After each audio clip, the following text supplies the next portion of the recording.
E aí, vamos mergulhar a fundo hoje nos números de um dos FIIs de papel mais conhecidos do mercado, o Kinea Rendimentos Imobiliários, o KNCR11. Acabou de sair o relatório de agosto de 2025 e a gente vai fazer aquela análise completa, sabe? Ponto a ponto, só com os dados oficiais, para entender de verdade o que está rolando na estratégia do fundo. Bom, vamos direto ao que mais interessa para quem investe buscando renda, né? Os dividendos. E em agosto, o KNCR11 entregou um valor bem sólido de R$ 1,35 por cota. Ele basicamente manteve o patamar forte do mês passado. E olha só nosso roteiro para hoje. A gente começa com um panorama geral do fundo, depois mergulha nos dividendos e na saúde financeira, dá uma espiada no portfólio e no final a gente fecha com o nosso veredito. Então vamos lá, primeira parte, o raio-x de agosto. Antes de mais nada, é sempre bom a gente alinhar todo mundo sobre qual é a do KNCR11, qual é a tese de investimento dele. A estratégia do fundo é bem clara, bem direta. Ele investe em dívida imobiliária, focando em CRIs pós-fixados. O que isso quer dizer na prática? Que os ganhos dele estão super ligados às taxas de juros, como a Selic e o CDI. Basicamente, quando os juros estão lá em cima, ele tende a se dar muito bem. E vale sempre reforçar, né? Tudo que a gente está discutindo aqui vem direto da fonte, do relatório oficial do gestor. Transparência total.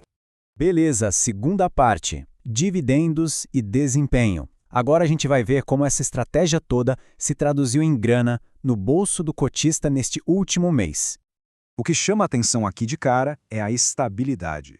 O fundo deu um salto importante em julho e conseguiu segurar esse patamar de 1,35 em agosto. Essa consistência é, sem dúvida, um ponto super positivo para quem busca aquela renda passiva mais previsível. Esse valor de 1,35 se traduziu num dividend yield de 1,32% só no mês de agosto. E olha que legal, isso representa 114% da taxa DI.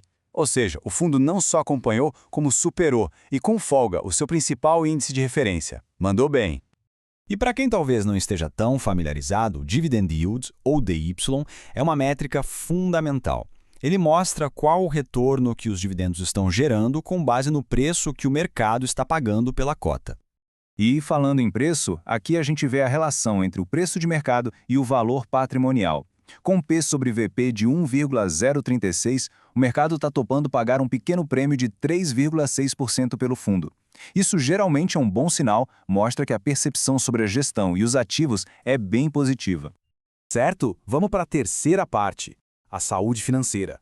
Agora é a hora de abrir o capô e entender direitinho de onde veio e para onde foi o dinheiro do fundo em agosto. Olhando aqui o fluxo financeiro, tem um ponto que salta aos olhos. O fundo gerou R$ 98 milhões em resultado, só que ele distribuiu 103,3 milhões para os cotistas. A pergunta que fica é, de onde saíram esses 5,3 milhões a mais? Mágica não foi, né? A resposta está aqui, nas reservas acumuladas. O gestor usou 5,3 milhões desse colchão financeiro para completar a distribuição. Isso é uma ferramenta comum para manter os rendimentos estáveis. Mas é um ponto que a gente tem que ficar de olho, para ver se isso se repete nos próximos meses. E aqui, talvez um dos pontos mais cruciais sobre a saúde do fundo, o risco de crédito. O gestor é bem claro ao afirmar que não tem nenhum evento negativo, nenhuma inadimplência na carteira. Isso é música para os ouvidos, mostra que os ativos são de altíssima qualidade. Quarta seção, dentro do portfólio. Bora ver onde exatamente estão alocados os quase 7,8 bilhões de reais do fundo. A alocação aqui não deixa dúvida. Praticamente 98% do portfólio está atrelado ao CDI. Isso explica perfeitamente o porquê do fundo está indo tão bem com juros altos. Por outro lado, claro, isso mostra o quanto ele é sensível a uma futura queda dos juros. E olhando mais de perto, a gente vê que o fundo está com 103% do patrimônio alocado, ou seja, está um pouquinho alavancado. A taxa média da carteira de CRIs é excelente, CDI mais 2,28% ao ano. E a gestão não para. Em agosto, investiu 23 milhões e meio num novo CRI do Irmãos Mufato. Quinta seção, alavancagem e outros ativos.